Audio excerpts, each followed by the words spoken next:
This week we're reading the last parsha of the first book of the Torah, Parashat Vaychi, the parsha that concludes the life of our patriarchs and matriarchs. Yaakov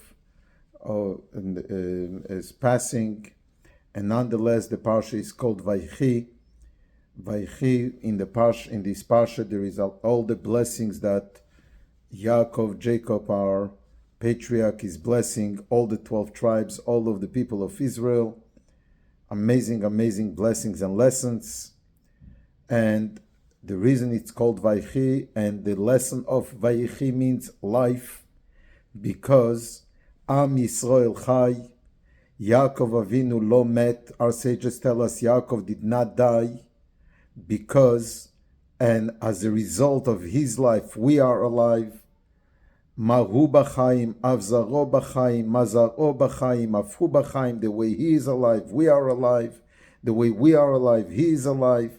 Because Am Yisrael Chai, we are eternal. The Torah is eternal. The blessings of Jacob are eternal. And Torah is eternal. And God, Hashem, is eternal. Which leads us to another happening this week. This Friday is one of the fast days in the Jewish calendar, the 10th of Tevet. On the 10th of Tevet, 2,613 years ago, was the start of the destruction of the first holy temple of the Beis HaMikdash, where there was Jerusalem and the holy temple were not touched. The walls of Jerusalem were not touched, but the king of Babylon surrounded and put a siege on the holy city of Jerusalem.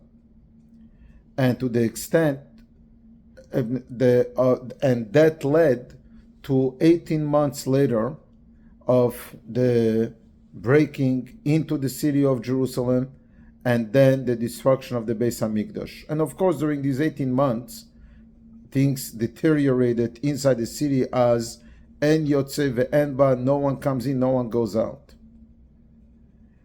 The Rabbi points out to something interesting, that all the fasts except Yom Kippur are postponed or changed from the day of Shabbos to another day if they fall on Shabbos. If the 10th of Tevet would fall on Shabbos, then we would fast even on that day.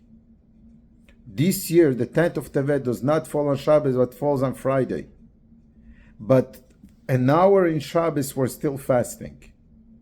So if we welcome Shabbos early, and we need to welcome Shabbos early, obviously, around 4:30 is candle lighting time in Calgary, we're not allowed to eat till nightfall, about an hour later. I think it's about 5:30 this year in Calgary. So Shabbos is in, but we cannot make, and we lit the candles, but we cannot make Kiddush and eat the Challah until an hour into Shabbos. That's something that is very severe about the fast day. And the reason it is so severe, the Rabbi explains, is because that's the start of all problems.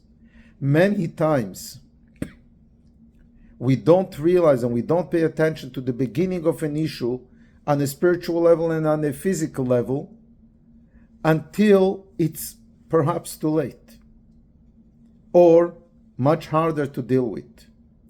But preventive medicine, if we would deal with the issue right at the start, we would be way ahead. And that's the 10th of Tevet. Jerusalem is not affected. Everything is going on. Our holy temple, everything is going on. Life goes on in the city as is. But there is a problem at the border and behind the border that is going to lead to the destruction. God forbid, we need to start with dealing with it right away. We need to pay attention to the potential trouble and challenge and deal with it right away. Preventive medicine. The purpose of a fast day is tshuva, is returning to God and doing what is right. Better to do it before things are more challenging. In a positive way, the 10th of Tevet is like Yom Kippur.